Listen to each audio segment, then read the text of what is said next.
चलिए आज की क्लास शुरू करते हैं। आज का फर्स्ट क्वेश्चन देखिए, क्वेश्चन लग गया है। पहला क्वेश्चन देखिए, एक समबाहु त्रिभुज के परितः 7 सेंटीमीटर त्रिज्या का एक परिवृत्त खींचा गया।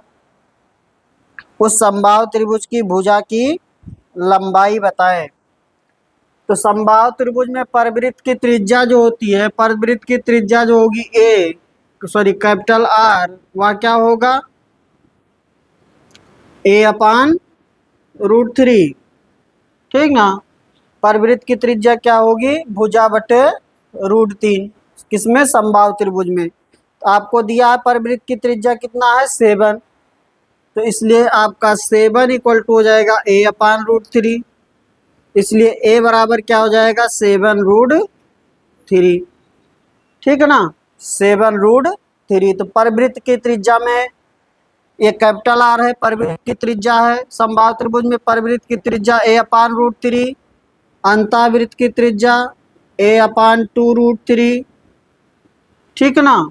इसकी हाइट √3/2, ए या इसी को क्या कहेंगे, माध्यिका। ठीक ना। इतनी चीजें याद रखना है। समबाहु त्रिभुज का क्षेत्रफल आप सभी लोग जानते ही हैं, कितना होगा, √3/4 भुजा का स्क्वायर। ठीक ना। परिमाप आपका होगा 3a। आगे चले, चलिए अगला क्वेश्चन देखिए, क्वेश्चन नंबर 2। 4500 की धनराशि पर 12% वार्षिक चक्रवृद्धि ब्याज की दर से 2 वर्ष और 8 माह की अवधि के पश्चात प्राप्त मिश्र धन ज्ञात करें। प्राप्त मिश्र धन ज्ञात करें। क्वेश्चन हो चुका है क्या, ये क्वेश्चन हो चुके हैं क्या, ऐसा लग रहा है जैसे। चलिए आइए, आपको दिया 4500 की धनराशि पर 12% वार्षिक चक्रवृद्धि ब्याज की दर से 2 वर्ष 8 माह के मिश्रधन बताना है।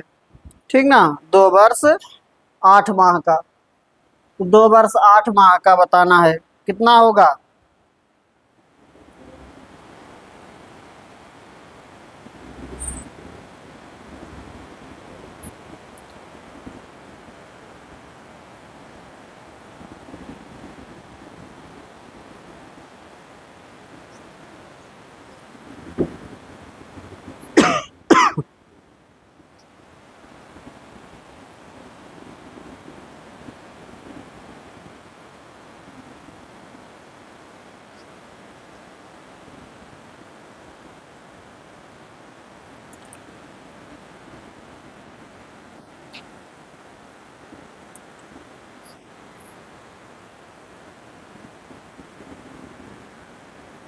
नहीं आया।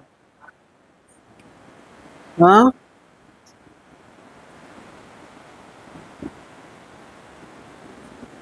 हम कर दें। देखें, मूलधन दिया है, कितना दिया है, 4500। कितना दिया है, 4500 रुपये है। इसका आर कितना है, 12% क्या है, वार्षिक है। 12% क्या है, वार्षिक है। और समय आपके पास कितना है, 2 वर्ष 8 माह। ठीक ना, 2 वर्ष कितना, 8 माह। तो चाहे आप समतुल्य दर निकाल लीजिए और सीधा फार्मूला भी लगा सकते हैं। 2 वर्ष 8 माह को क्या लिख सकते हैं, 2 सही 8/12 या 2 सही 2/3 वर्ष, यही होगा ना। तो आपका ए बराबर एक डायरेक्ट भी फार्मूला होता है, ए बराबर P/1 plus R/100 into 1 plus R/X/Y/100। ठीक ना। x/y का मतलब यहाँ ये n सही x/y लिखा है, डायरेक्ट इसमें रख देते हैं। दूसरा भी तरीका है, पहले ऐसे कर लेते हैं, दूसरा भी बता देंगे। ए बराबर क्या हो जाएगा, पी का मान हो गया 4500, 1 प्लस आर का वैल्यू कितना है, 12/100 की पावर क्या लगेगा, 2, 1 प्लस R/12 एक्स बटे वाई कितना रहा, 2/3, 2/3/100। सॉल्व कर लीजिए, हो गया 4500 गुणे, यहाँ पर आपका कैंसिल होगा, 4 से 3 हो जाएगा, 3 ये हो जाएगा 25, यानी कि 28/25, 28/25 गुणे 28/25। ठीक ना। आगे और इसको थोड़ा काट लीजिए, ये कैंसिल करेंगे, 3 से कितनी बार जाएगा, 4। ठीक ना, 4 से इसको करेंगे कितना हो जाएगा, 25, यानी कि ये बनेगा आपका 27/25, 27/25। बताइए कितना आएगा।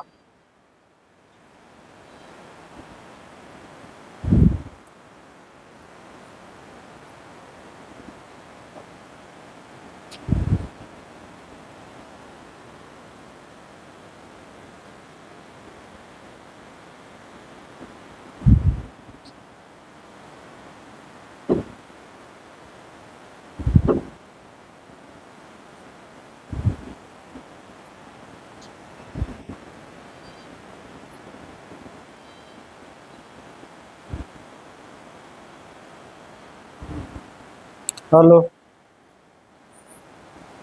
जी,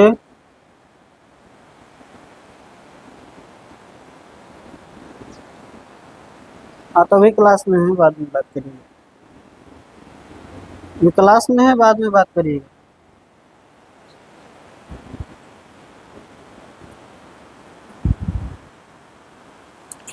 आइए, कितना हो जाएगा ये,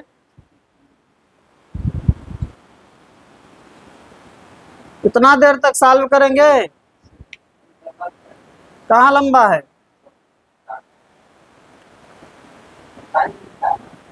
हाँ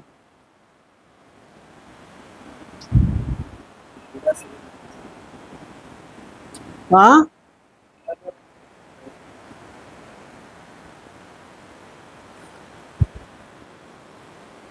हम कर दें।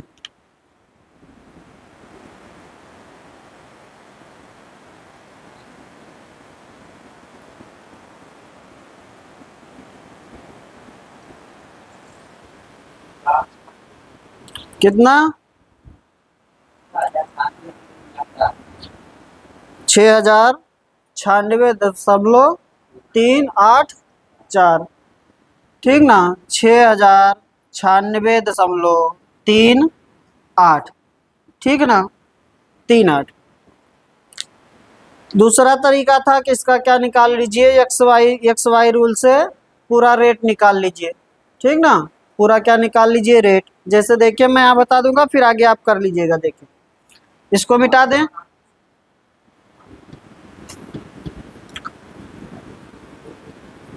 एक तरीका ये था कि जैसे हमारा 12% है तो 2 वर्ष और 2/3, 2 वर्ष, तो 12% होगा, कितना होगा, 12%,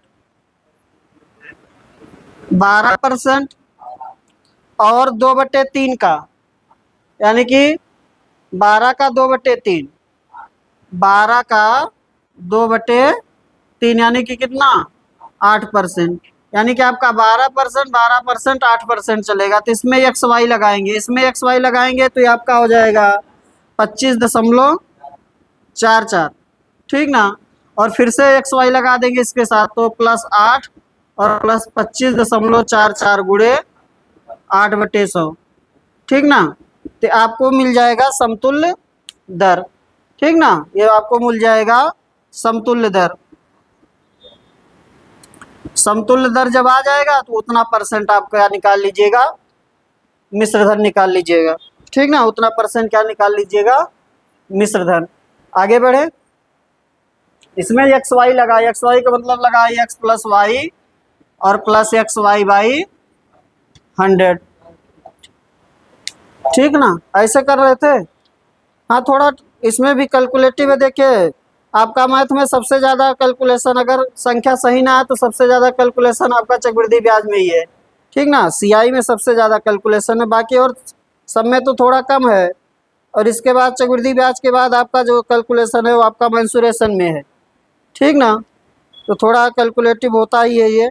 अगर संख्या सही आ गई तब तो ठीक है, और संख्या ऐसी आ गई कि कट ही नहीं रही है तो कैलकुलेशन थोड़ा ज़्यादा होता है, ठीक ना। तो आप अगर देखिए जागदा संख्या आपकी उल्टा सीधा आई है, कटने वाली नहीं आई है, तो आप क्या कर दीजिए, उस क्वेश्चन को स्किप करके पहले आगे कर लीजिए, टाइम बचे तो करिए, ठीक ना, क्योंकि इसमें टाइम लगेगा लगेगा चाहे जो जिस प्रकार से आप करेंगे। आगे चलें, क्योंकि गुणा भाग करना ही करना है। नेक्स्ट पर चलें। चलिए अगला क्वेश्चन देखिए क्या लिखा है। दो त्रिभुज के क्षेत्रफल का अनुपात 4:3 और उनके ऊंचाई का अनुपात 3:4 है। उनके आधार का अनुपात ज्ञात करें। उनके आधार का अनुपात ज्ञात करें। तो देखिए क्षेत्रफल का अनुपात जो आपका बनेगा Δ1/Δ2, क्षेत्रफल का अनुपात Δ1/Δ2। इसमें बेस होगा और हाइट होगा, इसमें बेस होगा और हाइट होगा, ठीक है ना। अब रख लीजिए क्षेत्रफल का अनुपात दिया 4:3, 4/3 बराबर। फिर किसका अनुपात दिया आपको, ऊंचाई का, तो बेस का अनुपात आपको मिल जाएगा b1/b2। ऊंचाई का अनुपात इसमें गुणा कर दीजिए, कितना दिया है 3:5, 3:4, इसलिए b1/b2 क्या हो जाएगा, हो जाएगा आपका 16:9। आगे चले 16/9 हो जाएगा। नेक्स्ट क्वेश्चन पर चलिए। यदि पंचभुज के आंतरिक कोणों का अनुपात 1, 3, 5, 7, 11 है।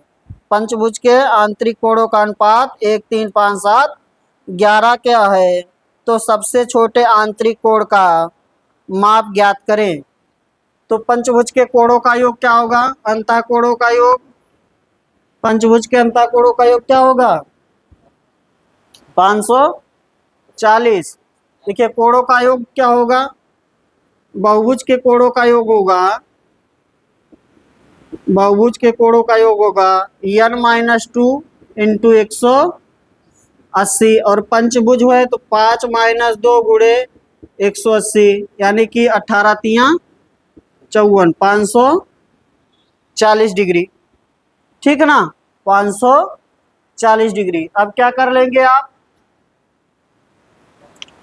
अनुपात दिया है, कितना दिया है 1, 3, 5, 7, 11, 1, 3, 5, 7 और 11, तो 4 हुआ, और 4 और 5 9, 9, 7, 16 और 11 27, तो 27 बराबर हो गया 540, इसलिए 1 बराबर 20, और हमें सबसे छोटा कोण ही चाहिए, एक है ही वो, इसलिए आपका आंसर बन जाएगा 20 डिग्री, ठीक ना, 20 डिग्री हो जाएगा, 20 अंश हो जाएगा। सॉरी, नेक्स्ट पर चलिए क्वेश्चन नंबर 5। साधारण ब्याज की कितनी दर पर कोई धनराशि 8 वर्ष में स्वयं की 3 गुनी हो जाएगी। 8 वर्ष में स्वयं की कितनी हो जाती है, 3 गुना हो जाता है, यानी कि 1 रुपया अगर मूलधन है तो मिश्रधन कितना हो जाता है 3 रुपया। अगर मूलधन 1 रुपया है तो मिश्रधन कितना हो गया 3 रुपया, ठीक है ना। इसका मतलब आपका ब्याज कितना हो गया 2 हो गया ब्याज। अब कर लीजिए, हमें क्या चाहिए दर, हमें क्या चाहिए दर, तो दर बराबर होता है ब्याज गुणे 100 बटे मूलधन और गुणे समय। तो ब्याज कितने का है 2 का, 2 गुणे 100 बटे मूलधन कितना हो गया इसमें 1, और समय कितना दिया था 8 वर्ष, समय कितना दिया था 8 वर्ष, तो कितना हो जाएगा 25%, कितना हो जाएगा 25%, ठीक ना। पेन भी इसमें नहीं उठाने की जरूरत है, ऐसे देखिए 8 वर्ष है, कितना होना है 3 गुना। 3 गुना का मतलब यह है कि 200% होना चाहिए। रेट कितना परसेंट होना चाहिए 200%। 200% कब बनेगा, किसमें 8 से गुणा करेंगे कि 200% बन जाएगा, 25 × 8 = 200, मेरी बात समझ पाए है ना? नहीं समझ पाए जो मैं कहना चाह रहा हूँ? 1 का 3 गुना हो जाता है। 1 का 3 गुना होने का मतलब है कि मूलधन 1 है तो ब्याज कितना है? 2 है। ब्याज 2 है, मिश्रधन 3 है। ठीक ना? यानी कि ब्याज तभी 2 होगा जब 200% आपकी दर बन जाएगी। और आपके पास 8 वर्ष है, इसमें किससे गुणा करेंगे कि 200 हो जाएगा? 25 से। आगे चले, समझ गए ना बात को? तो पेन भी नहीं उठाते तब भी हो जाता। नेक्स्ट पर चलिए, अगला क्वेश्चन। एक विक्रेता ने 1 रुपये में 16 क्लिपें बेची और 25% का लाभ कमाया। उसने 1 रुपये में कितने क्लिपें खरीदी थी? उसने 1 रुपये में कितना क्लिपें खरीदी थी? कितना खरीदी थी?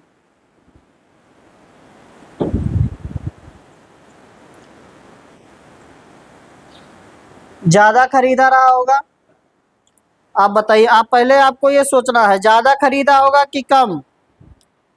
1 रुपये में 16 बेच रहा है तो लाभ हो रहा है। इसका मतलब 1 रुपये में 16 खरीदेगा तो ना लाभ होगा ना हानि होगा। 1 रुपये में 16 से ज्यादा खरीदेगा तो उसे लाभ होगा, और 1 रुपये में 16 से कम खरीदेगा तो उसे हानि होगा। मेरी बात समझ पाए कि नहीं आप?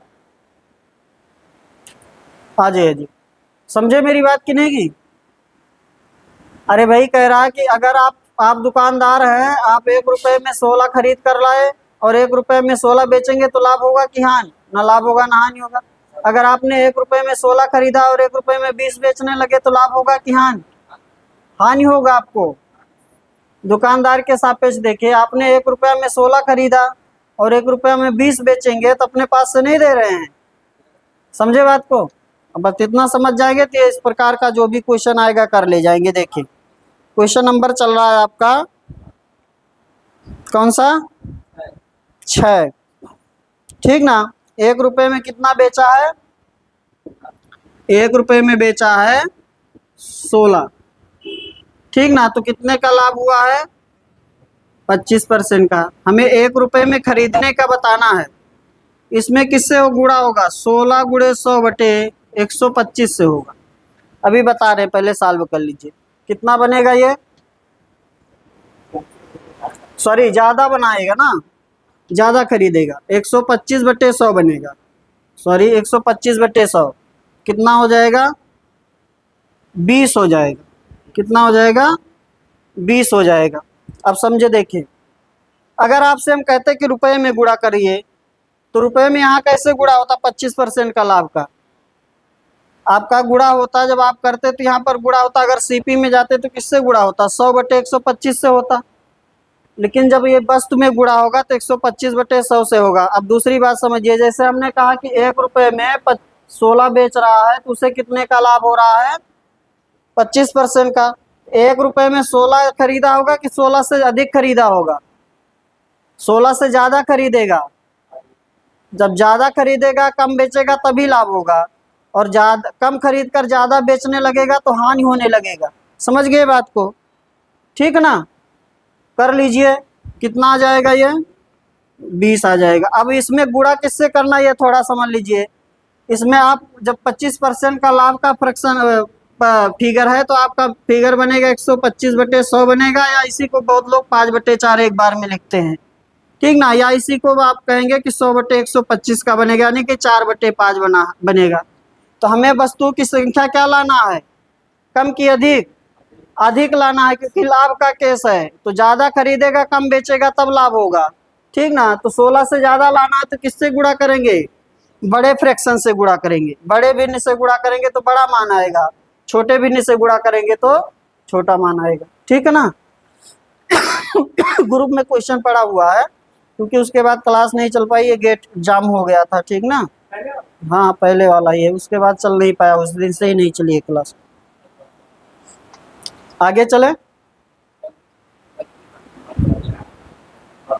परसों से, उसके पहले से बंद है। परसों, उसके पहले तो संडे पड़ गया था, उसके बाद मंडे से बंद ही है। हाँ, पीडीएफ आप में कल बना है ना, इसमें पहले भेजा गया था ना। आगे चलिए, इसको समझा दे। जैसे आपसे कहा 25% लाभ, तो 25% लाभ क्या बनेगा, 125/100 बनेगा ना, यानी कि 5/4 बनेगा। या बन सकता है, इसका उल्टा हो सकता है, 100/125, इतना ही हो सकता है ना।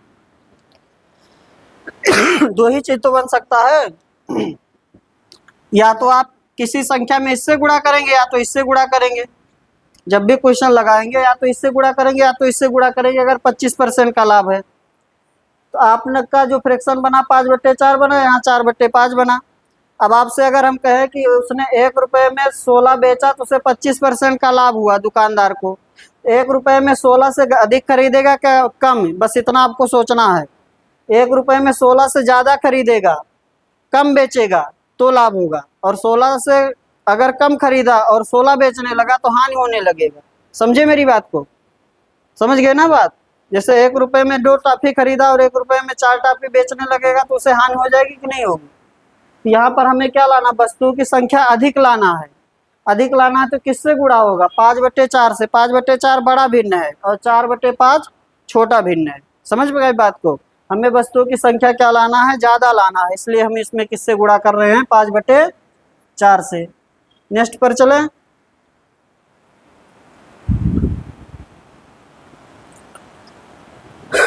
अगला देखिए, क्वेश्चन नंबर 7। ए और बी एक साथ मिलकर किसी काम को 10 दिन में पूरा कर सकते हैं। बी और सी एक साथ मिलकर इसी काम को 15 दिन में पूरा कर सकते हैं। ए और सी एक साथ मिलकर इसी काम को 18 दिन में पूरा कर सकते हैं। ए बी और सी एक साथ मिलकर इस काम को कितने दिनों में पूरा करेंगे।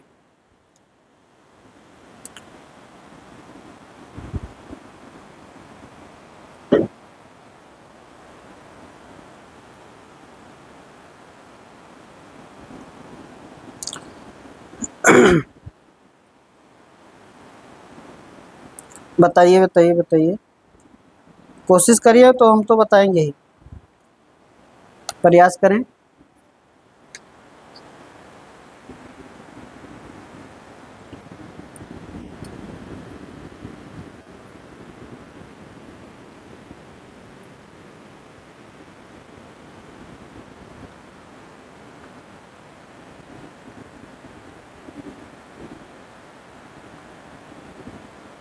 क्या हुआ, 9 दिन। आसान है ये। ए बी करते हैं कितना दिन में, 10 दिन में। ए बी करते हैं सॉरी, ए बी करते हैं 10 दिन में। बी सी करता है, बी सी कितने दिन में करते हैं, 15 दिन में। 15 दिन में।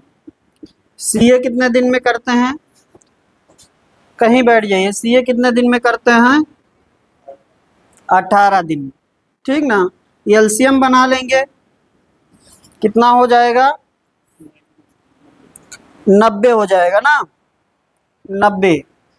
इसलिए इनकी क्षमता कितने बनेगी, 9 क्षमता बनेगी। बीसी की क्षमता कितना बनेगा, 6 बनेगा, और सीए की क्षमता कितना बनेगा, 5 बनेगा। यहाँ से भाग दिया जा रहा है कुल कार्य में, यह टोटल कुल कार्य। ठीक ना। क्वेश्चन आप लोगों के पास होगा नहीं, उसी नंबर पे अभी मैं सेंड कर दे रहा हूँ, ठीक है ना। आप ही लोग फोन कर रहे थे, ठीक। तो ये आपका हो गया टोटल कार्य 90, और ये क्षमताएं हो गई ए प्लस बी, बी प्लस सी और सी प्लस ए का। ठीक ना। तो जोड़ दीजिए 2a प्लस बी प्लस सी, इसको जोड़ेंगे तो यही आएगा ना, 2a प्लस बी प्लस सी। और यहाँ क्षमता जुड़ेगी 9 6 15 और 5 20। तो 2a प्लस बी प्लस सी का हो गया 20, इसलिए a प्लस बी प्लस सी का कितना हो गया, 10 हो गया। इसलिए हमें क्या चाहिए, ए बी सी द्वारा किया गया कार्य का समय चाहिए। तो ए बी सी जब करेंगे तो उनकी क्षमता कितनी है, 10। इसलिए ए बी सी का समय क्या हो जाएगा, ए बी सी का समय, समय हो जाएगा आपका 90/10, यानी कि 9 दिन, 9 डेज हो जाएगा। ठीक ना, 90 दिन हो जाएगा।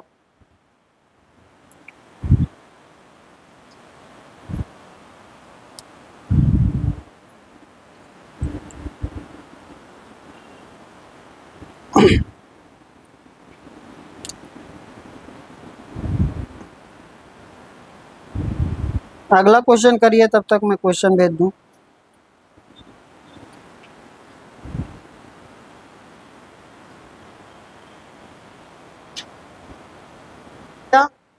एच बराबर 7 सही 1/17। नेक्स्ट पर चलिए आगे। भाई गुणा भाग करना आपका काम है, ठीक है ना।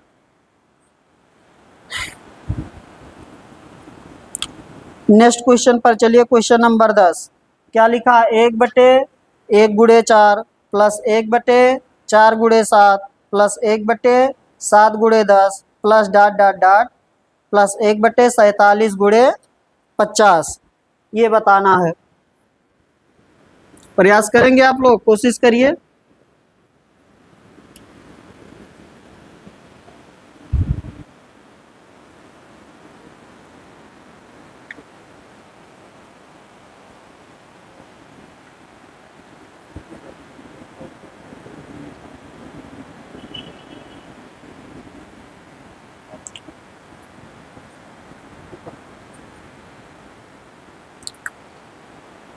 नहीं आया? देखिए क्या लिखा है? 1/1 × 4, 1/1 × 4। वेरी इंपॉर्टेंट क्वेश्चन है ये। इस प्रकार के जो भी क्वेश्चन आएंगे मोस्ट इंपॉर्टेंट है। 1/1 × 4, फिर 1/4 × 7 plus 1/7 × 10 plus dot dot dot 1/47 × 50 ऐसे लिखा है ना ये। इस समीकरण को ऐसे लिख दीजिए, या ये जो संख्याएं लिखी है इसको ऐसे लिख सकते हैं, 1/1 - 1/4 लिख सकते हैं इसको। अभी थोड़ा इसमें गलती बताएंगे। प्लस 1/4 - 1/7, ठीक ना, प्लस 1/7 - 1/10 और लास्ट में लिखेंगे 1/47 - 1/50। ठीक है। अब देखिए थोड़ी बात पे ध्यान दीजिए। अगर हमने इसको ये लिख दिया तो क्या इसको सॉल्व करने पर ये मिल जाएगा? हमने इसको क्या लिखा? ये लिखा है, तो इसको सॉल्व करने के बाद ये मिलना चाहिए। तो अगर देखें तो आपका 1/1 - 1/4 सॉल्व करेंगे तो आपका बनेगा 3/1 × 4 बनेगा, यानी कि 3 एक्स्ट्रा बन जा रहा अंश में। तो जब 3 एक्स्ट्रा बन जाएगा तो आपको क्या कर लेना है, यहाँ ब्रैकेट लगा देना और यहाँ 1/3 क्या कर देना है, कॉमन कर देना है, ठीक ना। सब में बटे 3 ऊपर बन जाएगा, सब में ऊपर 3 आ जाएगा। इसको भी सॉल्व करेंगे तो 3/4 × 7 आएगा। इसको सॉल्व करेंगे तो 3/7 × 10 आएगा। जो दो ऊपर 3 आ रहा है उसको यहाँ पर हमने क्या कर दिया, 1/3 कॉमन लेकर बराबर कर दिया। अब इसको जब सॉल्व करेंगे, ध्यान दीजिए एक बार फिर से ये समझ लीजिए, फिर आपको जब भी क्वेश्चन आएगा इतना करने की जरूरत नहीं है। देखें हमने यहाँ ब्रैकेट लगा दिया, जब इसको हमने सॉल्व किया तो ये बना 3/1 × 4 बना ना। और जब इस 1/3 को अंदर ले जाएंगे, यानी कि यहाँ पर जब गुणा होगा, इन संख्याओं में जब गुणा होगा, इसमें जब गुणा होगा 1/3 का, ये 3 से 3 कैंसिल होके फिर से ये बन जाएगा, यानी कि अब सही हो गया, ठीक ना। अब इसको सॉल्व कर लेंगे तो देखिए यहाँ से कैंसिल होगा, -1/4 प्लस 1/4 -1/7 प्लस 1/7 ऐसे कैंसिल होता जाएगा। तो देखिए यहाँ पर क्या बच रहा है, फर्स्ट। यहाँ पर कौन सा टर्म बच रहा है, फर्स्ट टर्म बच रहा है। तो लास्ट टर्म बचेगा। अगर यहाँ का पहला टर्म बच रहा है तो लास्ट वाले में अंतिम वाला बचेगा। अगर यहाँ का पहला दूसरा बच रहा है तो यहाँ से सेकंड लास्ट बचेगा। ऐसे याद कर लीजिए, नहीं बहुत लोग कंफ्यूज हो जाते हैं, ठीक ना। अगर फर्स्ट बचा है तो लास्ट में लास्ट बचेगा, अगर यहाँ सेकंड बचा है तो यहाँ सेकंड लास्ट बचेगा। वैसा भी क्वेश्चन बनेंगे, यहाँ पर सेकंड वाला बचे और तो यहाँ पर सेकंड लास्ट बचेगा। इतना याद कर लेंगे तो ठीक है। आपका क्या बन गया, 1/3 और कितना 1/1 - 1/50। सॉल्व कर लीजिए इसको। 1/3 × 49/50, इसको सॉल्व करेंगे तो 49/50 बनेगा ना। 1/3 × 49/50 यानी कि 49/150, 49/150। समझ गए बात को? ऐसे वो 2 3 4 क्वेश्चन सॉल्व करके आप अपना कॉन्सेप्ट बना लीजिए, तो कुछ करना नहीं है। देखिए इतना हमें सॉल्व नहीं करना था, ध्यान दें, इतना सॉल्व नहीं करना था। तो ऐसे जब संख्याओं में गुणा में लिखा होगा तो इनके बीच का अंतर ले लेंगे, कितना है अंतर ले लेंगे। देखिए 3 3 का अंतर चल रहा है ना, सब में बराबर, तो 1/3 लिख देंगे और इनटू में लिख देंगे 1/1 माइनस 1/50, यहाँ का फर्स्ट वाला और यहाँ का लास्ट वाला, ठीक ना, आंसर आ जाएगा, आगे लिखने की जरूरत नहीं पड़ेगी। सॉल्व कर लेंगे, यहाँ पहुँच गए ना लास्ट में, तुरंत हो जाएगा।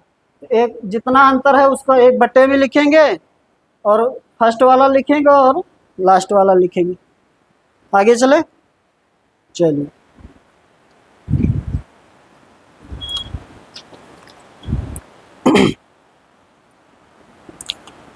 अगला क्वेश्चन देखिए नेक्स्ट। यदि m प्लस n अनुपाते m माइनस n, क्वेश्चन लग गया है ना।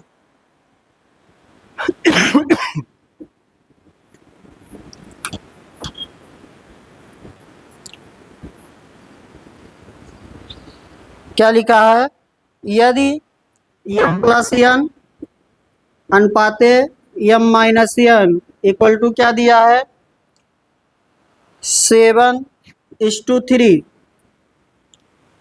7:3 लिखा है, 7:3।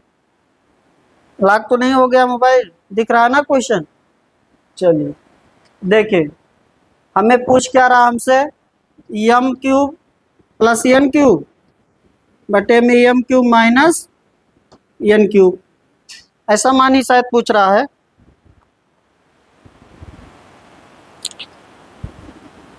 तो बताएंगे आप लोग क्या करेंगे, पहले इसको सॉल्व कर लीजिए, इसको क्या कर लीजिए, सॉल्व कर लीजिए। तो जो ये लिखा था आपका m प्लस n अनुपाते m minus n equal to 7:3, अगर डायरेक्ट आप मान पता कर सकते हैं तो डायरेक्ट लिख सकते हैं, ठीक ना। हम बता देंगे वैसे डायरेक्ट m का मान क्या है, n का आप भी बताने लगेंगे, पहले सॉल्व कर लीजिए। देखिए m का मान होगा 4 और n का मान होगा 1, m का होगा 5, 7 प्लस 3 10 का आधा और 7 माइनस 3 का आधा होगा, ठीक ना। तो m का होगा 5, n का होगा 2 होगा। चलिए तो ऐसे ना, अगर वैसे है तो ऐसे कर लीजिए, m प्लस n बटे में m minus n equal to हो गया 7/3, गुणा कर लेंगे, क्रॉस मल्टीप्लाई, तो क्या हो जाएगा 3m minus 3n equal to 7m minus 7n। हाँ बना लीजिए भाई, प्लस इतना मत ध्यान दिया करिए। आगे चलिए, कितना आ गया ये 5m, सॉरी इधर ही लिख देते हैं 4m, ये इधर आ गया 10n, इसलिए m अपान n लिख देंगे तो हो जाएगा 10/4 यानी कि 5/2।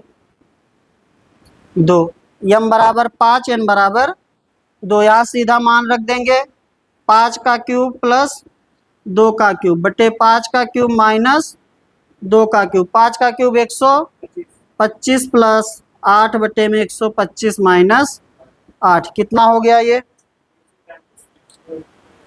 133/117, ठीक ना। आगे चलें, और भी तरीका हम जो कह रहे थे, जैसे देखिए देखिए m प्लस n जो आ रहा है वो 7 आ रहा है, m माइनस n जो आ रहा है वो 3 आ रहा है, तो m जो बनेगा वो बनेगा 7 प्लस 3/2 और n जो बनेगा वो बनेगा 7 माइनस 3/2, 7 प्लस 3 10/2 यानी कि 5, और n जो बन जाएगा 7 माइनस 3 यानी कि 4, 4 का आधा 2, ऐसे कर लेंगे चाहे, ठीक ना। कब लागू होगा ये, जब m प्लस n दिया हो m माइनस n दिया हो तब होगा, m plus n m minus n दिया हो तभी होगा, सब में नहीं कि यहाँ पर 2m प्लस n दिया हो, या हाँ ऐसे डायरेक्ट दिया होगा m plus n m minus n, या x plus y x minus y, तो x जो होगा योग बटे 2 होगा और अंतर जो होगा y जो होगा अंतर बटे 2 होगा, ठीक है ना। चलिए इसमें और भी तरीके हैं, इसमें CD UD भी लगा सकते हैं, जैसे योगांतर अनुपात जिसे बोलते हैं, कंपोनेंडो डिविडेंडो भी लग जाएगा। उतना जानने की जरूरत नहीं, बहुत बड़ा हो जाता है, या इस आसान क्वेश्चन में उसको लगाने की जरूरत नहीं, अलजेब्रा में आएगा तो बताएंगे। आगे चले, अब बोल दिए तो देख ही लीजिए। जैसे CD लगाते हैं तो ये आपका जो लिखा है 7/3, जिसको योगांतरानुपात बोलेंगे, CD कंपोनेंडो डिविडेंडो, इसमें आपका होता है m प्लस n, और इसी में जोड़ देंगे m माइनस n, ठीक ना। अंश में हर जोड़ेंगे और नीचे जब लिखेंगे तो अंश में से हर को क्या करेंगे, घटाएंगे, ठीक ना। ऐसे इधर भी करेंगे, 7+3/7 अंश में हर जुड़ेगा और अंश में से हर घटेगा। तो थोड़ा ज़्यादा कॉन्सेप्ट है, इतना नहीं भी जानेंगे तो क्रॉस मल्टीप्लाई कर लेंगे या ये कर लेंगे, ठीक ना। तो यहाँ पर जब देखेंगे तो ये 2m/2n बन जाएगा, ये बन जाएगा 10/4, ठीक ना। 2 से 2 कैंसिल हो जाएगा और ये 5/2 हो जाएगा, ठीक है। अब चाहे तो यहीं से फिर से क्यूब कर दीजिए, फिर कंपोनेंडो डिविडेंडो लगा दीजिए, फिर से वहां पहुंच जाएंगे। आगे चलें,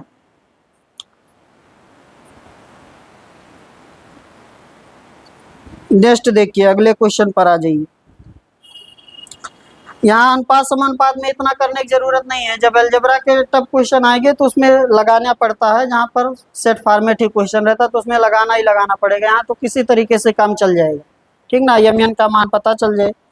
अगला बताएंगे आप, क्वेश्चन नंबर 12, एक पेंडुलम 3 सेकंड में 2 बार बजता है, दूसरा पेंडुलम 7 सेकंड में 5 बार बजता है। ये दोनों पेंडुलम एक साथ बजना शुरू करें तो वे 1 मिनट में कितनी बार एक साथ बजेंगे, बताइए।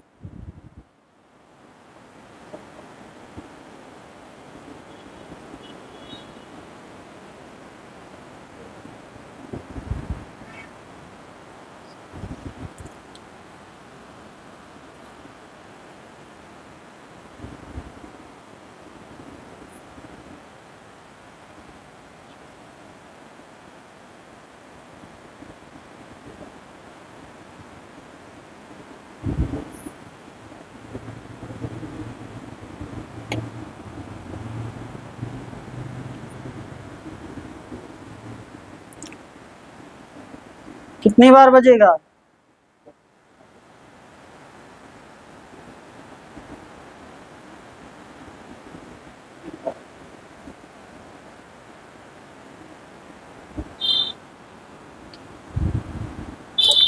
सबका आ रहा 3,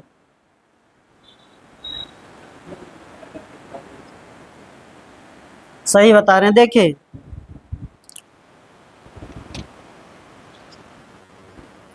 3 सेकंड में 2 बार और 7 सेकंड में 5 बार ना, 3 सेकंड में 2 बार और 7 सेकंड में 5 बार। तो साथ में कब बजेंगे, 21वें सेकंड में साथ में बजेंगे, ठीक ना। 7 त्रिक 21, इसके एलसीएम पर जाकर बजेंगे ना, और कहीं बज ही नहीं पाएंगे साथ में, और कहीं पर भी देखिए नहीं बजेंगे। एक 3 सेकंड में 2 बार बज रहा है और एक 7 सेकंड में 5 बार बज रहा है। ये कब साथ में जाकर अगली बार बजेंगे, 21वें सेकंड पर बजेंगे, ठीक ना, 21 सेकंड पर बजेंगे। उसके बाद किस पर बजेंगे, 42 पर बजेंगे। उसके बाद अगर गुणा करेंगे तो आप कहाँ चले जाएंगे, बाहर चले जाएंगे 1 मिनट से, क्योंकि हमें 1 ही मिनट में बताना है। 1 मिनट यानी कि 60 सेकंड में बताना है। अगली बार जो आपका बनेगा वो 63 पर बनेगा। अगली बार कहाँ बजेंगे, 63वें सेकंड पर बजेंगे। तो आपका एक हो गया 21 पर, एक हो गया 42 पर, और एक शुरुआत में बजा होगा। एक जब शुरू हुआ होगा तब बजा होगा, तो कितनी बार हो जाएगा, 3 बार, ठीक है ना। आगे चले, समझ पाए बात को, हो जाएगा अमित कुमार, ठीक है ना, समझे बात को कि नहीं, और क्लियर करें। हाँ, अरे भाई, एक बज रहा 3 सेकंड में 2 बार, एक बज रहा 7 सेकंड में 5 बार। आप ये बताइए, 3 सेकंड में 2 बार या 7 सेकंड में 5 बार एक भी बार साथ में बजे हैं, बजे। ये जो 3 सेकंड में 2 बार बजा, इसका मतलब क्या हुआ, एक 1.5वें सेकंड में बजा, 1.5 सेकंड पर एक बार बजा। अगला 3 पर बज गया। हाँ हाँ, अब फिर जब 7 सेकंड में इसको देखेंगे 5 बार बाद, तो ये कभी भी नहीं एक साथ बजेंगे, कभी भी साथ नहीं बजेंगे। इसका मतलब है एक जो बजा शुरुआत में, जैसे 3 सेकंड में 2 बार बजा, तो 1.5 पर बजा, एक 3 पर बजा, ठीक ना। और जब इसको निकालेंगे तो इसको 1.5 या 3 पर आना चाहिए। तो ये 7 सेकंड में 5 बार बज रहा, तो कभी ये 1.5 या 3 सेकंड पर नहीं आएगा। ये कब आएगा साथ में? 21वें सेकंड पर साथ में आएंगे, ठीक ना। कभी भी आपका जब 7 सेकंड में 5 बार बजेगा, तो इस पर या इस पर कहीं रिपीट नहीं हो पाएगा। वो कभी हो पाएगा इसमें और इसमें रिपीट नहीं हो पाएगा ना। अगर हम देखें तो इसको क्या करेंगे, 7/5 करेंगे, 7/5 करेंगे एक बार बजने के लिए। टाइम जो चाहिए वो चाहिए 7/5 चाहिए। तो 7/5 ना तो ये बनेगा, ना तो ये बनेगा, ना किसी से गुणा करने पर भी इसमें नहीं पहुंचेंगे आप। समझ पाए मेरी बात जो मैं कहना चाह रहा हूँ? समझ गए ना। इसका मतलब कहाँ अगली बार बजेंगे? 21वें सेकंड पर बजेंगे, और अगली बार फिर बजेंगे तो 42वें, और अगली बार 63वें। तो हमें 1 मिनट में चाहिए, तो यहाँ होगा नहीं, तो 2 बार ये होगा और एक बार शुरुआत में बजे होंगे जब शुरू हुआ होगा 1 मिनट का समय, ठीक है ना। आगे चले। हाँ अरे भाई, जैसे एकदम शुरू हुआ तो शुरुआत में एक बार बज गया, ये तीसरे सेकंड में बज गया। ये 7 सेकंड में 5 बार ये शुरुआत में बजा, फिर कहीं बजा, फिर कहीं बजा, फिर कहीं बजा, ऐसे बजता जा रहा। तो ये पहले वाला तो कॉमन रहेगा ना। नहीं समझ में आया? अभी और दूसरी चीज आपको बताते हैं, ये थोड़ा आपको टफ लग रहा है, दूसरा चीज बता रहे, समझ रहे लीजिए। देखिए, एक बज रहा है, कोई घंटी 2 सेकंड में बज रही है और 3 सेकंड के अंतराल पर बज रही है। अगली बार कब बजेंगी? 6वें सेकंड के अंतराल पर बजेगी। 6 सेकंड पर अगली बार बजेंगी। अगली बार कब बजेंगी? 9वें पर, सॉरी 12 पर, फिर 18 पर, फिर किस पर? ऐसे बजती जाएंगी। तो हम कहेंगे 60 1 मिनट में कितनी बार बजेंगी, तो कैसे निकालेंगे? 60 1 मिनट में कितनी बार बजेंगी ये, यानी कि 60 सेकंड में। तो 6 से भाग करेंगे तो कितनी बार आएगा? 10 बार। और एक बार शुरुआत वाला वो तो छूट गया ना। समझ पाए बात को? और कितनी बार बजेंगी? तो 10 बार बजेंगी। कितनी बार बजेंगी? तो 11 बार बजेंगी, ठीक ना। आगे चलें। अगर आपसे कह रहा है कि और कितनी बार बजेगी, तो इसका मतलब पहले वाला छोड़ के पूछ रहा है, और आपसे कह रहा है कि कितनी बार बजेगी, तो शुरुआत वाला जोड़ के पूछ रहा है। आगे चलिए, ये दोनों क्वेश्चन आता है। क्या कह रहे हैं? किसको? एलसीएम से तो कर रहे हैं भाई।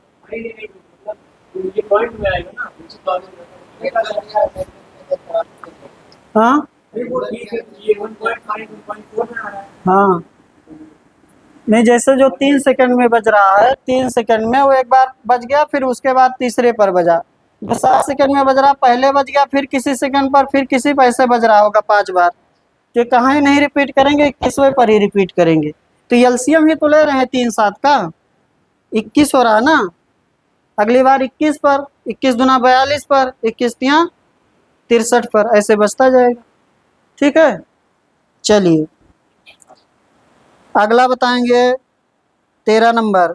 बताइए कितना बनेगा। यदि x + 1/x बराबर 7 है, तो x - 1/x का मान कितना?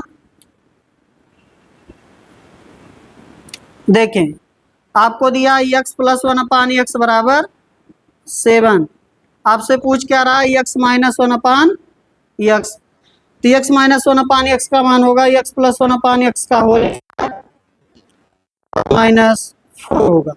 लेकिन हमें इधर क्या लगाना पड़ेगा?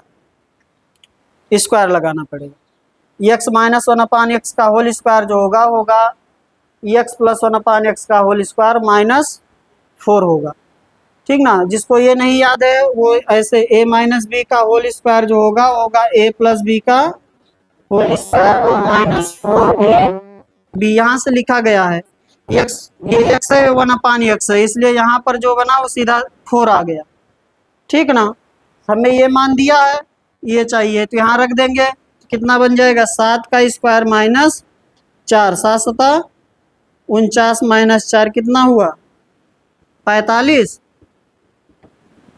लेकिन ये x माइनस 1/x का होल स्क्वायर है, हमें चाहिए x माइनस 1/x। तो इधर से स्क्वायर हटाएंगे, इधर क्या लग जाएगा, अंडर रूट 45 का मान हो जाएगा 3√5, ठीक ना, 3√5 आएगा ना, ये 3√5, 9 बचे 45 है, 9 से 3 बाहर आ जाएगा, √5 बचेगा। है कोई ऑप्शन? ठीक है ना, ये याद होना चाहिए। a माइनस बी का होल स्क्वायर इक्वल टू होगा a प्लस बी का होल स्क्वायर माइनस 4ab। आगे चलिए,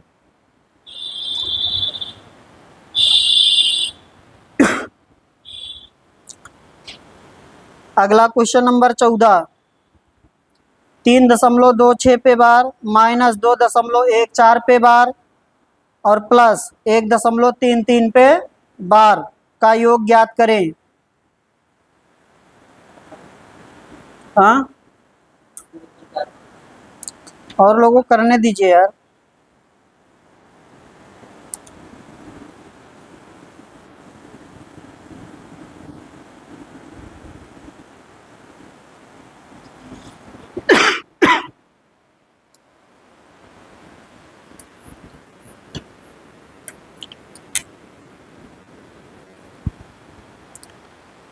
आया?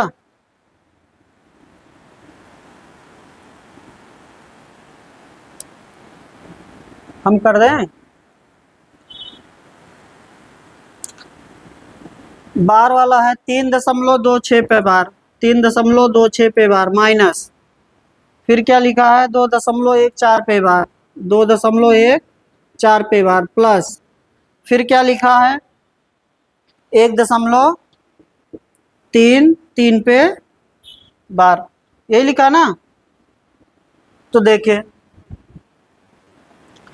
आपका ये क्या लिख सकते हैं, हाँ घटाना तो पड़ेगा इसको।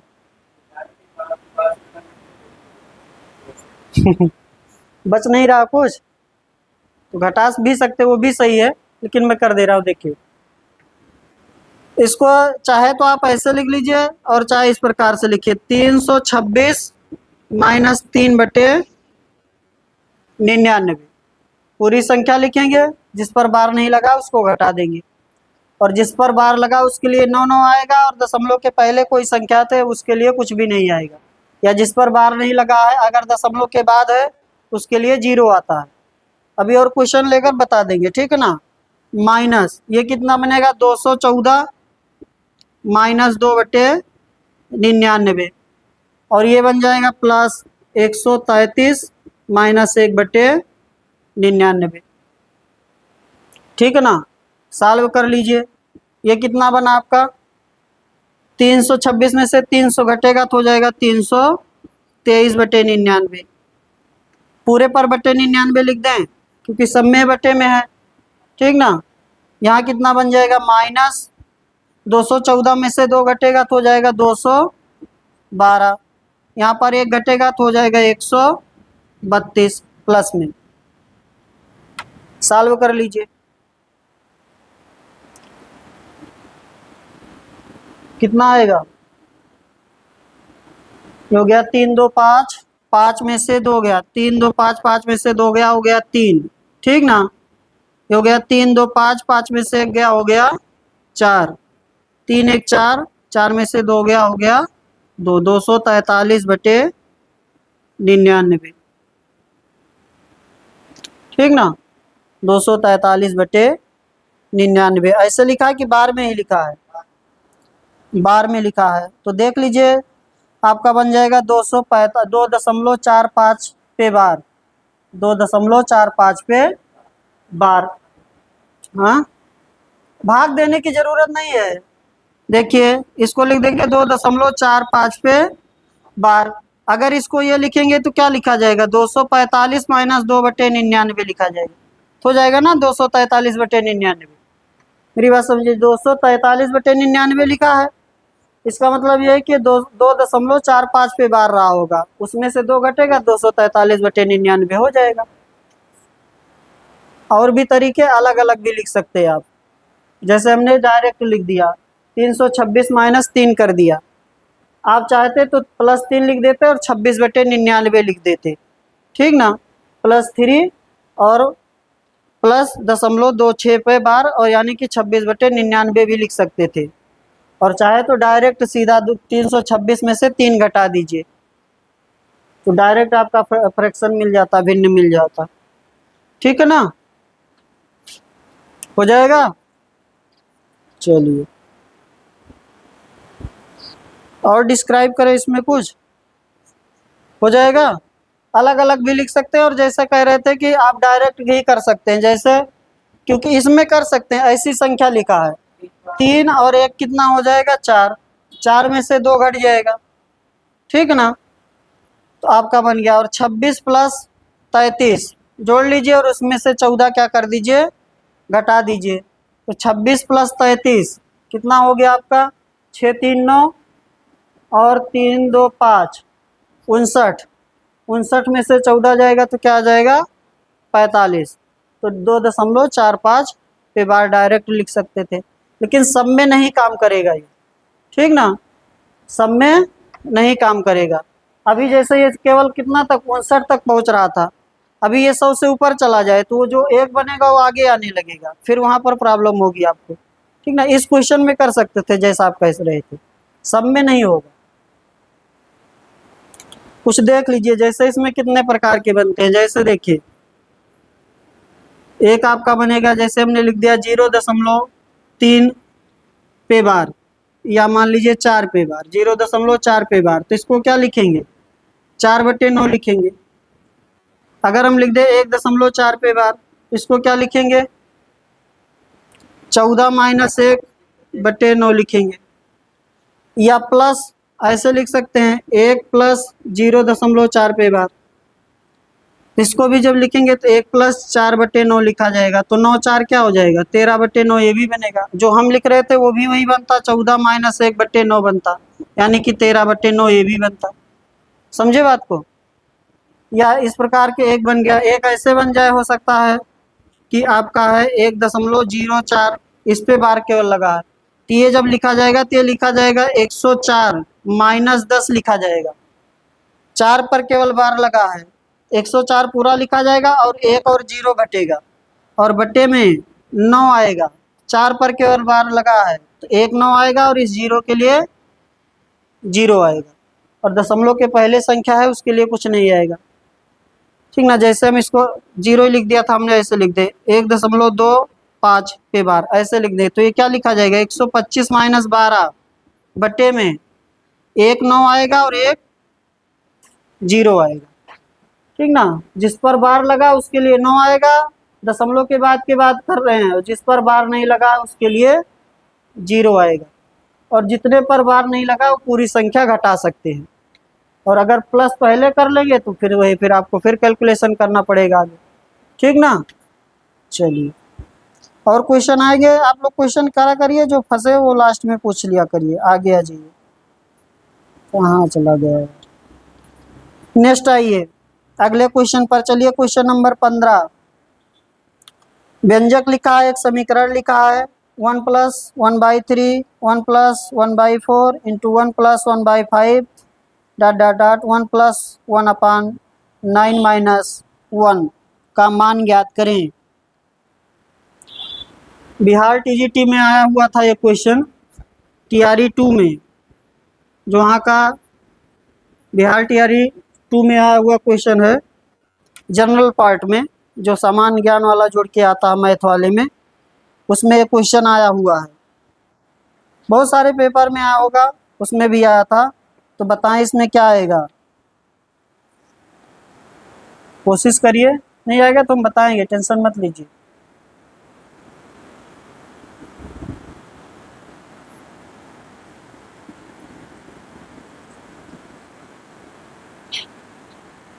ब्लर तो नहीं हो रहा आज, हाँ एक बार नहीं हुआ, सेटिंग चेंज किए थे ना कल देखिए।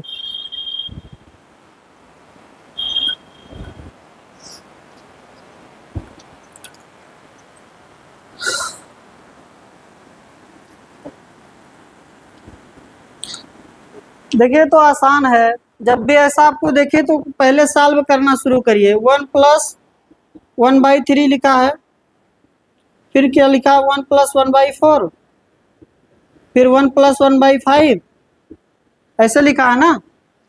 फिर लास्ट में क्या लिखा है 1+1/n-1, यही लिखा है ना। तो सॉल्व करना शुरू कर दीजिए। सॉल्व करेंगे तो ये कितना बनेगा 4/3 बनेगा। एक दो टर्म सॉल्व करेंगे तो आपको कुछ आंसर दिखाई पड़ने लगेगा। इसको सॉल्व करेंगे तो ये 5/4 बनेगा। अगला सॉल्व करेंगे तो ये 6/5 बनेगा। ऐसे अगर लास्ट वाला सॉल्व करेंगे तो क्या बनेगा n/n-1 बचेगा। ठीक है ना। तो देखिए ऐसे कैंसिल होगा, यहाँ से ये कैंसिल होगा, यहाँ से ये कैंसिल होगा, यहाँ से ये कैंसिल होगा, इस प्रकार से कैंसिल होगा। तो यहाँ पर अब ऐसे बहुत लोग कंफ्यूजन में लिख देते हैं, तो कुछ सोचना नहीं। ऐसे देखिए यहाँ पर अंश कट रहा है, बच क्या रहा है हर बच रहा। अगर यहाँ पर शुरुआत में हर बच गया तो लास्ट में क्या बचेगा अंश बचेगा। ठीक ना। अगर शुरुआत में हर बच रहा तो लास्ट में अंश बचेगा। अगर शुरुआत में अंश बच गया तो लास्ट में क्या बचेगा। बहुत लोग कंफ्यूज हो जाते हैं अब यहाँ क्या बचेगा, क्योंकि आगे संख्या लिखी नहीं रहती है। तो कंफ्यूज नहीं होना, यही से देख लेंगे। यहाँ अगर हर बच गया तो लास्ट में अंश, और यहाँ अगर अंश तो लास्ट में हर। ठीक ना। यानी कि हमें लास्ट में अंश लिखना है, n/3 लिखना है, n/3 बचेगा। ठीक ना। अब कुछ लोग गलती से क्या लिख देंगे n-1/3, तो नहीं सोचना, यहाँ से देखना है। यहाँ हर बच रहा है तो यहाँ का अंश बचेगा, और अगर का यहाँ का अंश बच गया होता तो यहाँ का हर बच जाता। ठीक है ना। आगे चलो, क्योंकि बहुत लड़के तो 1-2 मिनट तो उसी में गवा देते हैं। ठीक ना। सॉल्व करने में कि बचेगा क्या लास्ट में। ठीक ना। सोचना नहीं है। अगर हर बच गया है तो ऊपर लास्ट वाला अंश लिख दीजिए। ठीक ना। चलिए अगले क्वेश्चन पर चले। Question number 16। दो रेलगाड़ियों की चालों का अनुपात 7:5 है। यह दूसरी रेलगाड़ी 4 घंटे में 400 किलोमीटर दूरी तय करती है, तो पहली रेलगाड़ी की चाल ज्ञात करें। चालों का अनुपात दिया ही है, और आगे आपको फिर से चाल निकाल सकते हैं आप। चालों का अनुपात, स्पीड का रेशियो दिया है, कितना दिया है स्पीड का रेशियो 7:5 दिया है, 7:5 दिया है। और आगे आपको दिया है कि दूसरी रेलगाड़ी 4 घंटे में 400 किलोमीटर, यानी कि प्रति घंटे कितना किलोमीटर 100 किलोमीटर। ठीक ना। दूसरी रेलगाड़ी जो है वह चल रही है 400 किलोमीटर 4 घंटे में, यानी कि इसका स्पीड कितना हो गया 100 किलोमीटर प्रति घंटा हो गया। यानी कि 5 बराबर 100 हो गया, तो 7 बराबर बताना है। 5 बराबर 100 है, यानी कि 1 बराबर कितना है 20 है, यानी कि 7 बराबर कितना है 140 है। ठीक ना। 5 बराबर, जैसे 5 बराबर आपका कोई कंफ्यूजन नहीं होना चाहिए। 5 बराबर 100 है तो 1 बराबर हो जाएगा 20, इसलिए 7 बराबर हो जाएगा 7 दूनी 14, 140 किलोमीटर प्रति घंटा। आगे चले, हो जाएगा। चलिए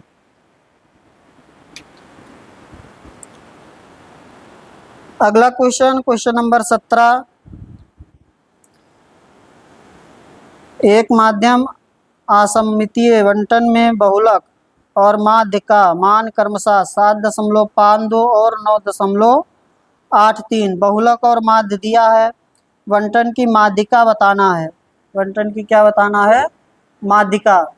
तो आपका बहुलक बराबर होगा 3 गुणे माध्यिका माइनस 2 गुणे माध्य। बहुलक बराबर होगा 3 गुणे माध्यिका माइनस 2 गुणे माध्य। वेरी इंपॉर्टेंट फार्मूला है ये।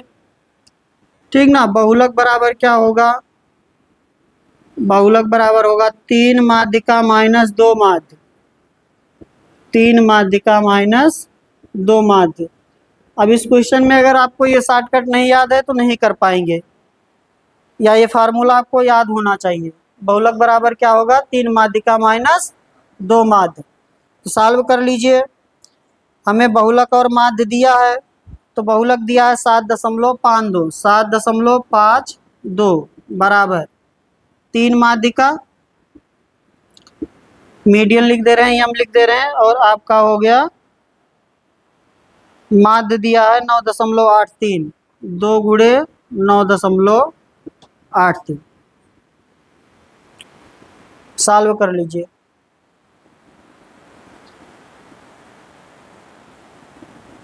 गुणा भाग आपको करना है भाई, मैं कर ही नहीं पाता हूँ गुणा भाग, ठीक ना। खुद पेपर देंगे तब कर लेंगे, यहाँ पर नहीं करने का मन करता है।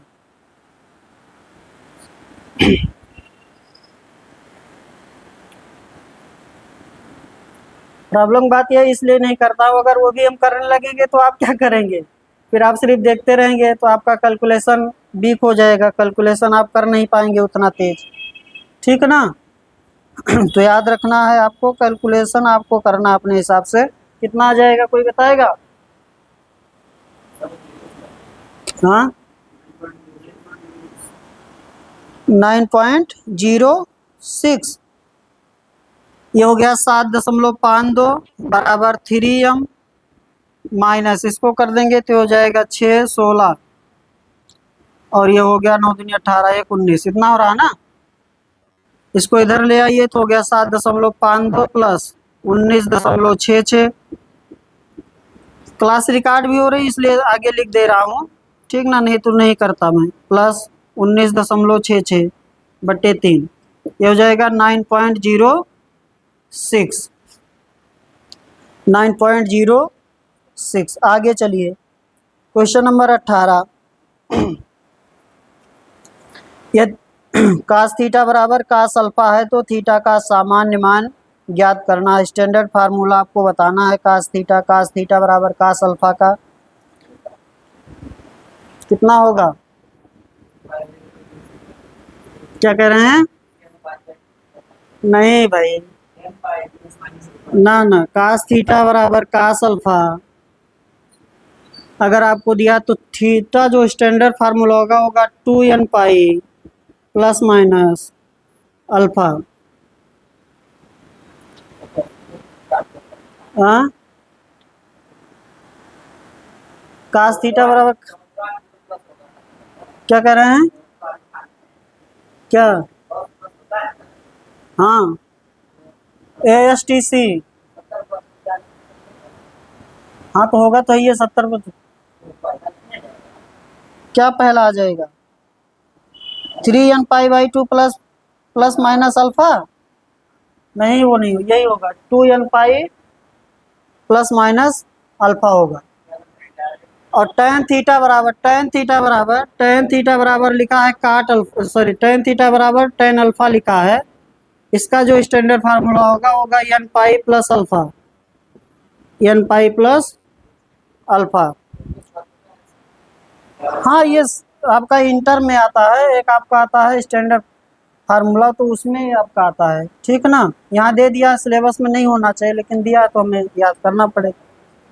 हाँ निकाल नहीं पाएंगे भाई, ये स्टैंडर्ड फार्मूला है, इसको फिर डेरिवेशन करना पड़ेगा हमें एक पन्ने का।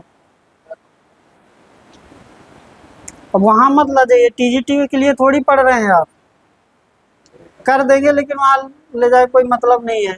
याद कर लीजिए, डायरेक्ट आएगा तो आपसे डायरेक्ट पूछेगा। हाँ इंटर में भी याद करते हैं।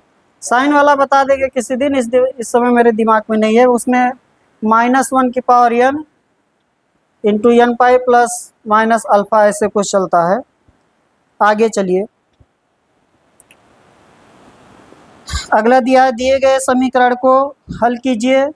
3 + 4 भागे 2 गुणे 3 बटे में 4 + 3 गुणे 2 भागे 3 बराबर है। सिंप्लीफिकेशन है, करना है आपको है, बॉड मास का यूज होगा, ये ध्यान देकर करिएगा।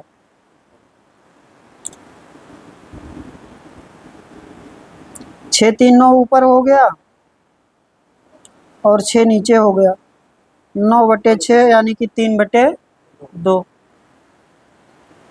जहाँ भाग लगा है वहाँ गुणा बना दीजिए और संख्या को क्या कर दीजिए, पीछे वाली संख्या को डिवाइड में लिख दीजिए, 1/, करके लिख दीजिए। जैसे लिखा है 3 + 4 × 2 भागे 3 लिखा था, सॉरी भागे यहाँ है, भागे 2 × 3 ना, अपान 4 + 3 2 / 3, यही ना। ऐसे आप इसको सभी लोग कर लिए होंगे। 3 + 4, ये भाग को गुणा बना दीजिए और पीछे वाली संख्या को क्या कर दीजिए, पलट दीजिए, 1/2 लिख दीजिए, × 3 अपान 4 + 3 × 2 × 1/3। यहाँ कैंसिल होगा, ये 2 हो जाएगा, यहाँ ये कैंसिल होगा, 3 से 3, ये हो गया 3 और 3 दूनी 6, यानी कि 9 हो गया, 3 और +6, और ये हो गया 4 + 2 6, यानी कि 3/2। आगे चलिए,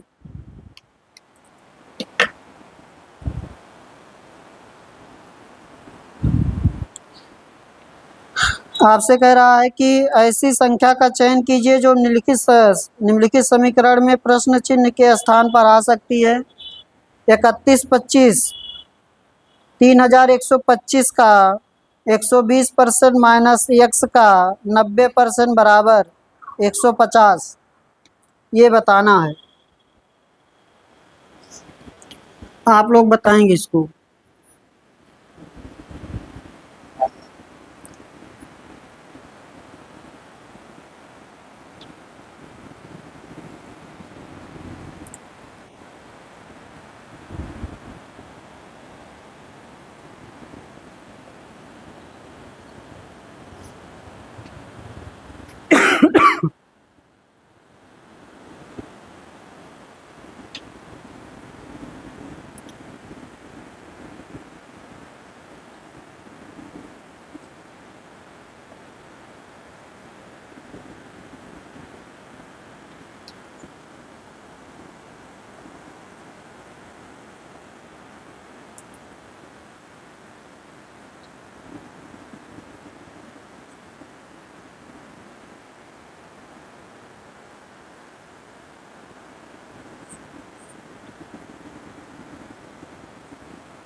हाँ, 4000।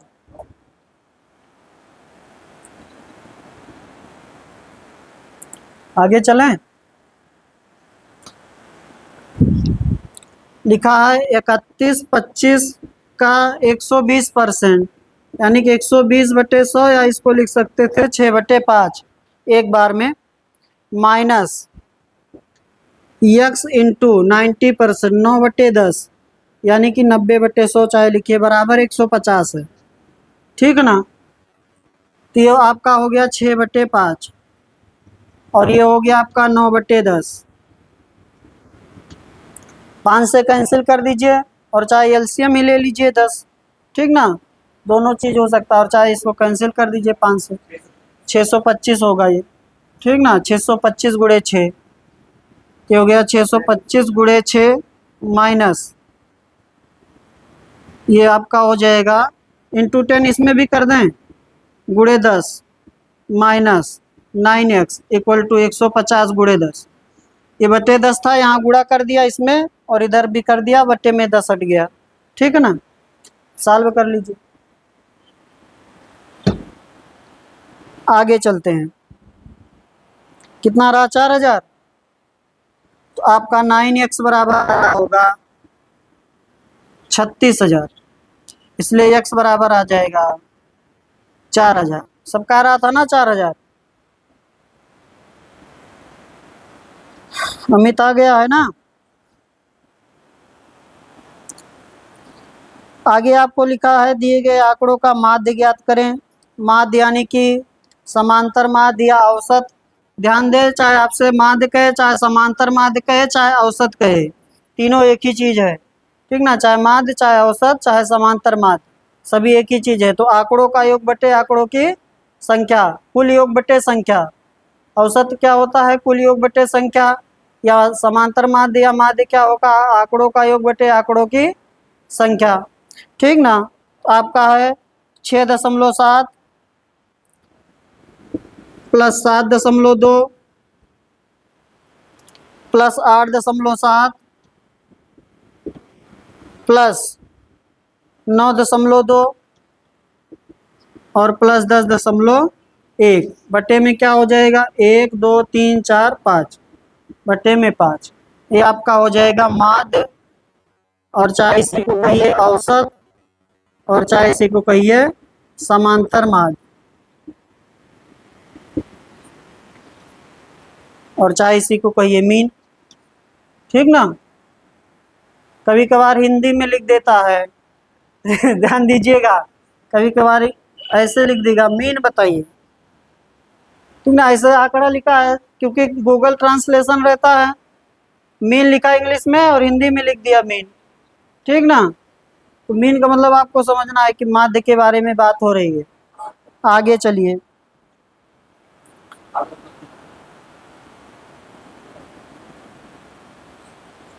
कितना बन रहा है योग तो बोल दीजिए, रिकॉर्ड भी तो हो रहा है। कितना? हाँ, 41.9/5, 8.38। आगे चले, अगला बताएंगे आप। 22 नंबर बताइए। हाँ, माध्यक, माध्यक मतलब माध्यिका में फिर चला जाएगा ना। हाँ?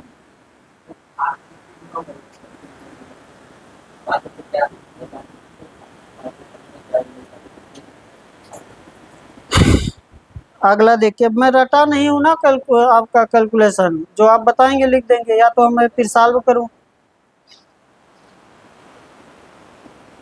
22 नंबर बताइए। दिए गए समीकरण में x का उच्चतम मान ज्ञात करें। सबका आ रहा 6 3 कहाँ आ रहा होगा?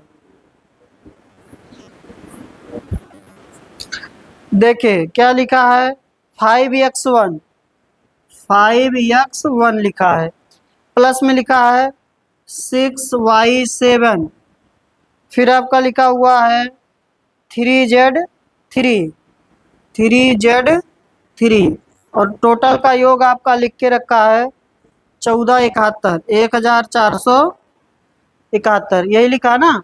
हमें यक्स का क्या चाहिए? मैक्सिमम मान चाहिए। यक्स का क्या चाहिए? मैक्सिमम वैल्यू चाहिए। अब पहले इसको जोड़ लीजिए, 7 1 8, 8 3 11, 1 हो गया। ठीक ना? इसका मतलब यहाँ से यहाँ कितना कैरी किया? 1 कैरी किया, 11 हो रहा है, 1 इधर आ गया, यानी कि एक जो हासिल आया होगा वो यहाँ आके जुड़ेगा इस लाइन में।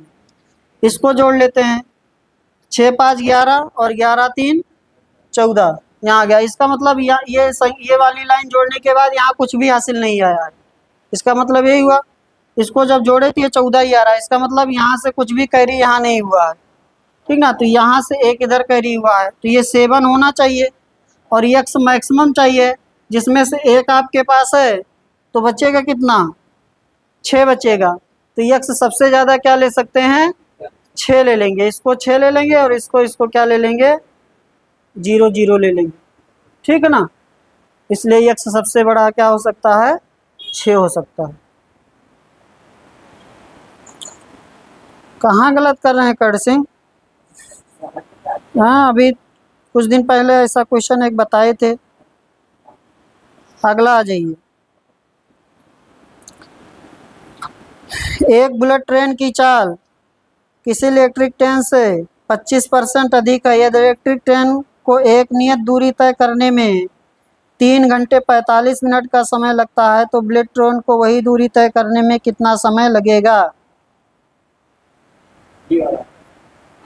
और लोगों को करने दीजिए।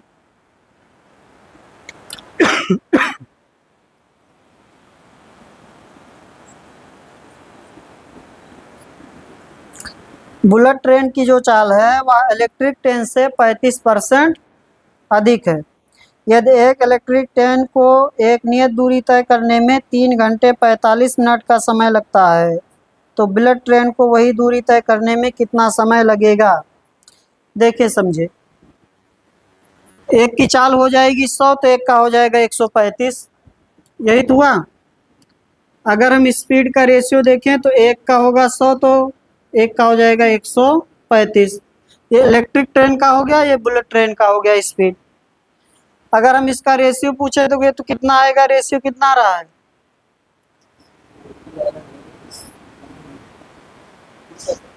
20-27। स्पीड का रेशियो क्या आ जाएगा? 20 और 27 का। इसका सीधा उल्टा क्या होगा? स्पीड से उल्टा होगा टाइम। स्पीड का उल्टा क्या होगा? टाइम। ठीक ना। चाल का उल्टा क्या होगा? समय होगा। चाल का उल्टा होगा समय। जो जितना तेज चलेगा उसे उतना कम समय लगेगा ना। उल्टा रिलेशन हुआ कि नहीं स्पीड का टाइम से? जो जितना तेज चलेगा उसे उतना कम समय लगेगा। तो स्पीड का उल्टा क्या होगा? टाइम होगा। अब इसमें किसी एक का टाइम दिया है, किसी एक का टाइम दे रखा है। किसका? इलेक्ट्रिक ट्रेन का दिया है 3 घंटे 45 मिनट, यानी कि 27 बराबर आपको दिया है। क्या दिया है? 27 बराबर। 27 बराबर दिया है 3 घंटे 45 मिनट। आपको 20 बराबर बताना है। आपको किसने बराबर बताना है? 20 बराबर। ये कितना हो गया? 3 घंटे 45 मिनट। 3 सही 3/4 घंटे ना। 3 सही 3/4 घंटे। 3 सही 3/4 घंटे, यानी कि 3 चौक 12, 3 15/4। ये बट्टे गुड़े हो जाएगा 20 और बट्टे हो जाएगा 27। सॉल्व कर लीजिए।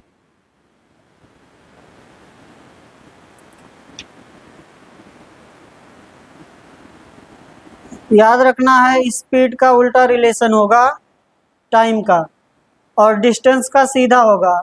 जैसा स्पीड का होगा वैसा ही डिस्टेंस होगा। जो जितना तेज चलेगा वो उतना ज़्यादा दूरी तक जाएगा। ठीक है ना। जो ज़्यादा, जिसकी स्पीड ज़्यादा होगी वो ज़्यादा दूरी तय करेगा। समझ पाए बात को? तो आपका स्पीड से टाइम का उल्टा रिलेशन और डिस्टेंस का सेम रिलेशन होगा। हाँ, दूरी कहाँ निकाल रहे हैं? दूरी मत निकालिए यार, दूरी एग्जैक्ट नहीं निकल पाएगी ना। कहाँ निकल पाएगी एग्जैक्ट दूरी? दूरी एग्जैक्ट नहीं निकल पाएगी, क्योंकि हाँ एग्जैक्ट दूरी नहीं निकल पाएगी। ठीक ना। चलिए एक क्वेश्चन और कर लीजिए, 2 क्वेश्चन इस पेज का खत्म हो जाए, थोड़ा टाइम ज़्यादा हो रहा है। देखिए 24 नंबर देखिए। आप लोगों को जाने में कोई दिक्कत तो नहीं होगी ना? ठीक। यदि किसी वस्तु का क्रय मूल्य उसके विक्रय मूल्य का 40% है, उसका विक्रय मूल्य उसके क्रय मूल्य का कितना प्रतिशत होगा?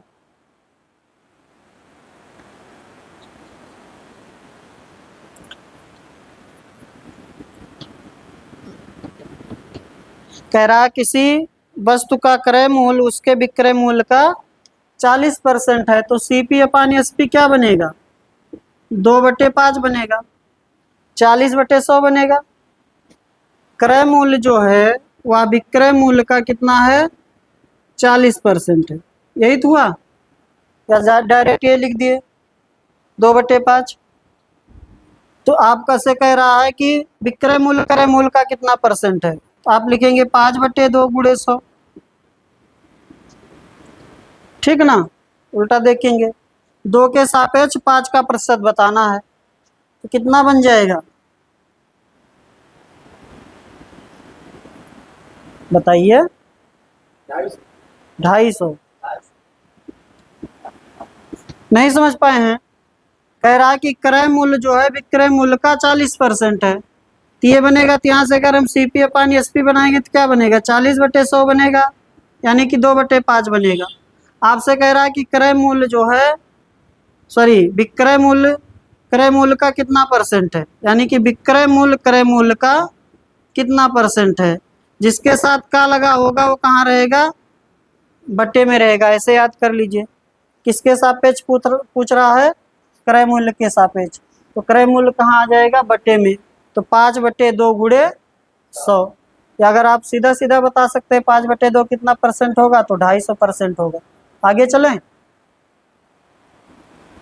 नेक्स्ट चलिए अगला क्वेश्चन देखिए। किसी संख्या में 37% की कमी करने पर संख्या 315 प्राप्त होती है। इसमें कितने परसेंट की वृद्धि करने पर प्राप्त संख्या 800 होगी।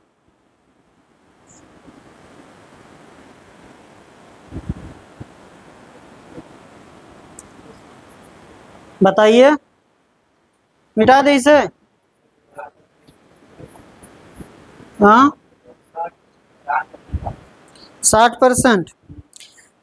देखिए भाई, हम सीधा संख्या से प्रतिशत में आ जाएंगे। ध्यान दें, किसी संख्या के 37% की कमी करने पर संख्या 315 प्राप्त होती है। 37% घटा दिए तो बचा कितना, 63%। यानी कि 315 जो है, 315 वो किसके बराबर है, 63% के बराबर। 315 किसके बराबर है, 63% के। इसलिए 800 कितने के बराबर होगा, 800 हो जाएगा 63/315 गुणे 800, इतना परसेंट हो जाएगा। ठीक ना, हमें 800 संख्या 800 प्राप्त करना है, तो हम 800 का प्रतिशत में मान निकाल ले रहे हैं डायरेक्ट। तो हो जाएगा 63/315 गुणे 800। कितना बार जाएगा इसमें, 5 बार। यहाँ 63 से 315 में भाग करेंगे, कितनी बार जाएगा, 5 बार। और 5 से इसको कर देंगे तो कितना हो जाएगा, 160 हो जाएगा। कितना हो जाएगा, 160%। 160% हो गया। यानी कि 800 जो है वो कितने परसेंट के बराबर है, 160% के। तो कितना आपने बढ़ाया है, 60% बढ़ाया। 100% तो संख्या रही होगी, 60% की आपने क्या किया है, वृद्धि किया है। समझ पाए हैं। हम मूल संख्या नहीं, बहुत लोग पहले निकालेंगे मूल संख्या, फिर उससे प्रतिशत कितना बढ़ा ये निकालेंगे। हम सीधा संख्या से ही प्रतिशत में आ जाएंगे। 300 कह रहा है कि जब आपने 37% घटाया तो संख्या कितनी हो गई, 315। यानी कि 37% हटाने के बाद 63% 315 के बराबर है। या कहिए 315 63% के बराबर है। इसलिए 800 किसके बराबर होगा, 160% के होगा। इसका मतलब संख्या को कितना बढ़ा दिया आपने, 60% बढ़ा दिया। ठीक ना। अभी ज्यादा क्वेश्चन है क्या सचिन, कितना क्वेश्चन है। अलग अलग सिग्नल स्थानों पर, ये आपका क्वेश्चन आ गया ना।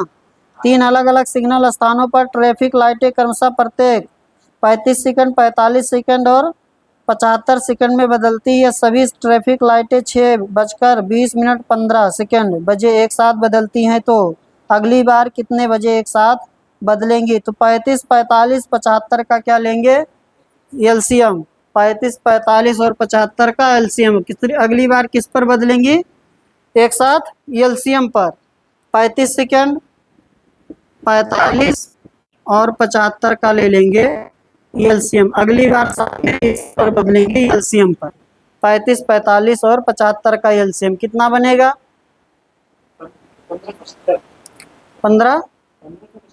1575 सेकेंड।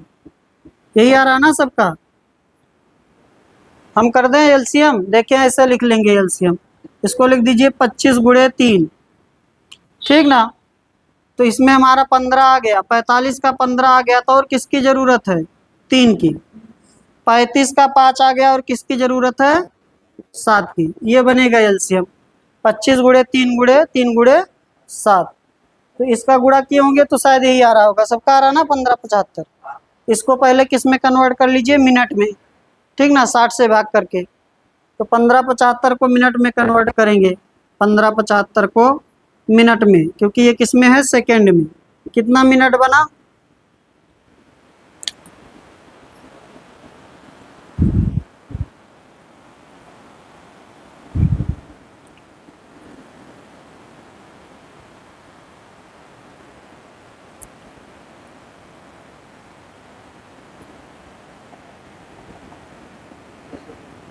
हाँ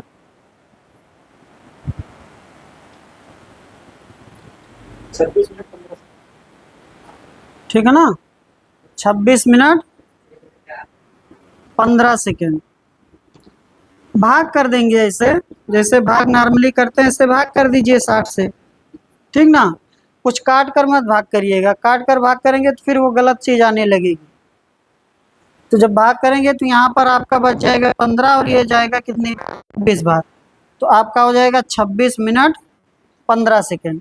आपके पास टाइम क्या था 6:20 पर पहली बार बजी, अगली बार बजेंगे 26:15 पर, यानी कि 6:46 पर, 6:46 आपका ऑप्शन हो जाएगा सी।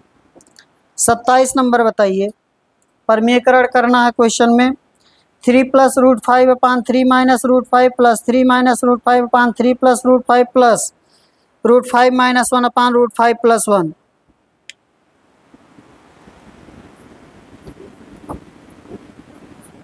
देखें क्या लिखा है, 3 + √5/3 - √5 + 3 - √5/3 + √5, फिर लिखा है √5 + 1/√5 - 1, यही लिखा है ना। ठीक है, बदल लीजिए, ये ऊपर माइनस है नीचे प्लस। ठीक, पहले इन दोनों को सॉल्व कर लीजिए, एक जैसा दिख रहा है, इसका इसमें गुणा कर दीजिए, इसका इसमें कर दीजिए, तो आपका हो गया 3 + √5 का होल स्क्वायर और प्लस 3 - √5 का होल स्क्वायर, और बट्टे में हो गया 3 - √5 और इंटू 3 + √5, यही ना। और प्लस इसको ऐसे रहने दीजिए, √5 - 1/√5 + 1। इसमें कॉन्सेप्ट लगा देंगे a + b का whole square plus a - b का होल स्क्वायर। परमीकरण कर दें, चलिए। तो देखिए इसका परमीकरण क्या हो जाएगा, इसमें हम गुणा कर देंगे √5 - 1 से, ठीक ना, √5 - 1। चलिए, तो ये आपका हो गया a + b का whole square plus a - b का होल स्क्वायर, बनेगा 2a² + b²। जैसे लिखा a + b का होल स्क्वायर और प्लस a - b का होल स्क्वायर, वैसे ब्रेक करेंगे तो टाइम लगेगा, इसको लगा देंगे 2a² + b², ये बनेगा। तो आपका हो जाएगा 2a² यानी कि 3 का स्क्वायर, 9 और प्लस √5 का स्क्वायर यानी कि 5, इतना हो गया, बट्टे में a² - b², a + b a - b लिखा है, a² - b², तो आपका हो जाएगा 9 - 5, ठीक ना। और प्लस ये आपका हो जाएगा a - b का होल स्क्वायर यानी कि 5 + 1 - 2 √5, और बटे में हो जाएगा a² - b² यानी कि 5 - 1, 5 - 1। नीचे दिख रहा है कि इधर सॉल्व कर दें। देखें ये आपका हो गया 2 × 14 और बटे में 4 प्लस ये आपका हो गया 6 - 2 √5/4, हर बराबर है तो बट्टे 4 डायरेक्ट लिख दे रहे हैं। ये हो गया 28 + 6 - 2 √5, तो आपका हो गया 28 × 6 = 34, 34 - 2 √5/4, 1 2 से भाग कर दीजिए या 2 कॉमन लेके भाग कर दीजिए, जैसा भी चाहिए, तो हो जाएगा 17 - √5/2, 17 - √5/2 हो जाएगा। है कोई ऑप्शन? 17 - √5/2। 28 नंबर आप लोग कर लीजिएगा, ठीक ना, उसको मैं छोड़ दे रहा हूँ। अगले पर आ जाइए, 36 और 48 सिंप्लीफिकेशन है आपका। 28 नंबर कर लेंगे ना सभी लोग? ठीक है, नहीं तो कहिए तो बता दें। ये लिखा है जो आपका 1 2 3 2 1, 111 × 111 लिखा है, ठीक ना। 1 2 3 2 1 जो लिखा है, देखिए बोल दिए तो करा ही देते। देखिए